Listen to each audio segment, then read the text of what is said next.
Today I'm going to show you how to adjust the video aspect ratio in Riverside. So if you'd like to adjust your video aspect ratio, it's very simple.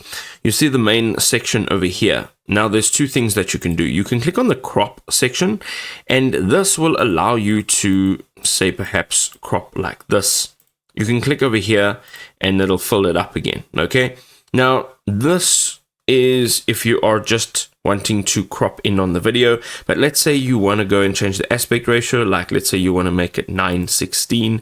So we're going to click on the 9:16. This is great for TikTok, for Reels, for Facebook Reels, Instagram, YouTube Shorts, and here it is. Now once you click on it again, you can see the crop or the aspect ratio. You can actually move it about.